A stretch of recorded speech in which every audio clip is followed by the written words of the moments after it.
Hello, I'm DIY Dick and welcome back to the channel. Today, after the recent rendering work, we've got a bit of work to do as well with some plastic guttering. Now, one of the things I've noticed, and I've not really paid much attention to in the past, but I had to take the gutter off to do the rendering, and I've gone to put it back on, and just looking at it, it's anything but black, which is what it's supposed to be. So we got some kind of brown, which, because this was next to a fence which was originally painted brown, seems to have collected quite a bit of that colour. Also as well, we kind of got a bit of white masonry paint. Now, I actually think that was me. Didn't really want to put this on as it is, especially with a nicely painted wall behind it, because I thought we would show it up. So I need to really just get this cleaned up. So let's give that a go and find out what actually works. So first thing to mention is when you actually touch this, well, other than it being incredibly rough, which hopefully you can hear, but it actually comes off on your hand. So I'm hoping that's a really good sign. So I think what we'll probably try and do first is just get some soap and water on this, just to see if we can clean it up a bit. I'm not sure it's going to get the masonry paint off though, but again, that's all quite rough. Actually looking at it, that might have been the paint that was on the house previously. That looks actually the cream paint, not the kind of whitey grey stuff that I've put on, and I was actually feeling quite bad that that was me that had made a complete mess of it. Not saying all of it isn't me, but anyway, let's just try and see how much we can get off with a scrubbing brush and a bit of soap and water, and then we'll see if we can use any more chemicals. I don't really want to use sandpaper on it because it's really going to scuff it up, but we may, or a scraper even, but I don't know. Let's just start with a wash and we'll take it from there. And no, I really wasn't expecting a scrub and a wash to do everything I needed to do here to remove some of the paint, but I did think as an outside bet it could actually remove a lot of the fence paint, and it certainly did a good job, but it really couldn't touch, as you'd expect, any of the masonry paint. But just something else of note here, I was only looking to do two sides of this pipe, because the other two were going to be facing a fence and a wall, so you're never going to see it. So I picked the two best sides and really focused on cleaning those. Onto the vegetable oil, and I was really interested to see how this was going to work. And just starting with a bit of kitchen roll actually started to work quite well. And I did see quite an effect removing just the standard fence paint, but as I went on I didn't see half as good as effect in terms of the masonry paint that was also on the pipe. So I did quite a bit more than you're going to see here, but quite early on I decided to swap over and give the nail polish remover just to go to see what that would do. So if I'd been a bit more patient and perhaps used a bit more of an abrasive pad to actually apply the vegetable oil, I wonder if that would have given it more of a chance to actually have removed the masonry paint as well. But that's something we'll have to try another time.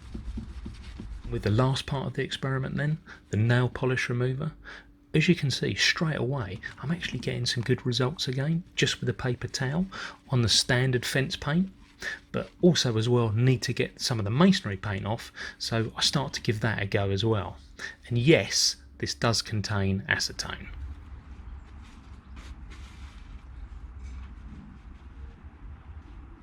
And thankfully quite quickly I've managed to find a winner.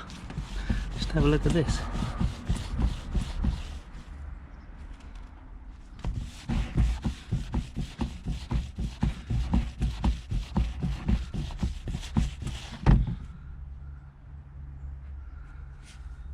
So considering that's been baked on over many years, that's really coming off quite well.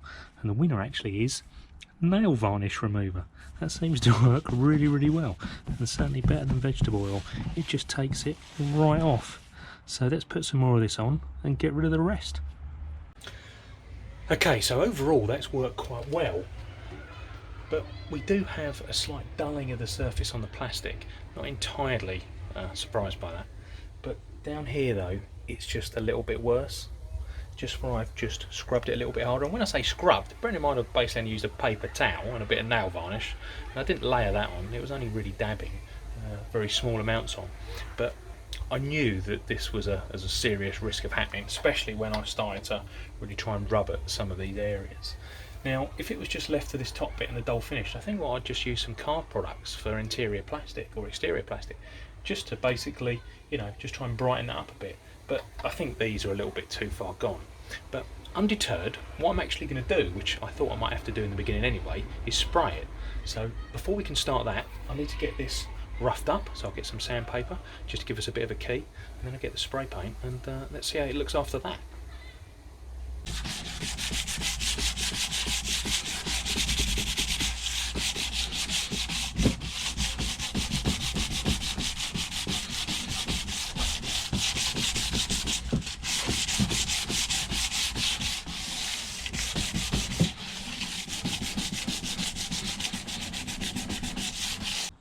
So I've sanded that down. That's still actually quite smooth, but you know, much rougher than it was. I've wiped it over, so nothing's coming off it at the moment, so it's clean. And I've got a can of spray paint, which I've been shaking for the last 2 minutes. So, and this is something that I had already. This is not something I've gone out and bought, because I think otherwise you get to the point where you might as well just go out and buy a new bit of guttering. So I'm just trying to use some of the things I've had or have to try and make a repair here and get this back to where we want it to be. So I've also just put down some paper, but you know, given where we are, I'm not really particularly worried about any sort of overspray. So let's make a start.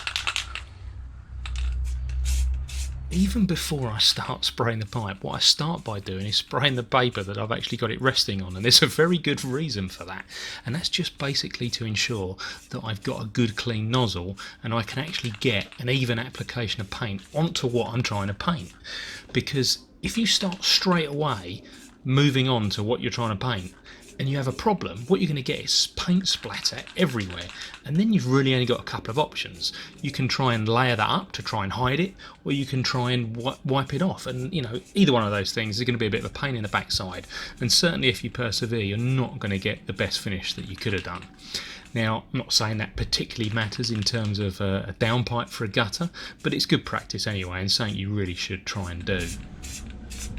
Now, although these aren't exactly ideal conditions for spraying, I am in a little enclosed area here in a little alleyway between the garage and the house, so there's not really a great deal of wind, so I'm keeping the spray can about 6 inches, 15 centimetres away from the pipe, just as I go, trying to get an even coverage, but I will, as you see in a minute, actually go back over some areas as I walk back up and just spot the coverage isn't quite that good.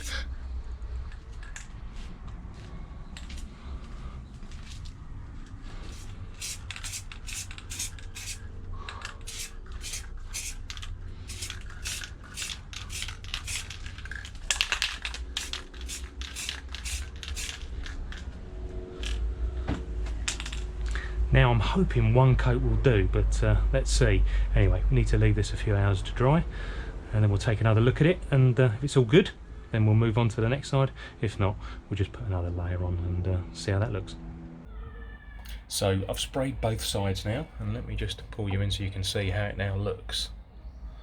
Hopefully you agree that's looking pretty good. Certainly I'm very happy with that, and there's no problem now putting that back on the wall.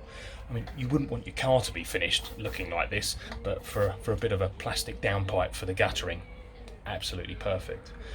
I didn't want to use the chemicals, but you know, I was hoping to get away with even just a bit of scrubbing, but you know, using the chemicals did a really good job, but obviously then it ended up spraying it anyway. But this was all stuff I had, and the last thing I wanted to do was just throw away this bit of guttering, this bit of downpipe, and then just buy another one just because of the way it looked. So you know, using what I had, hopefully I've refurbished this quite nicely, and this will now last, and yeah, do the job that it's meant to do.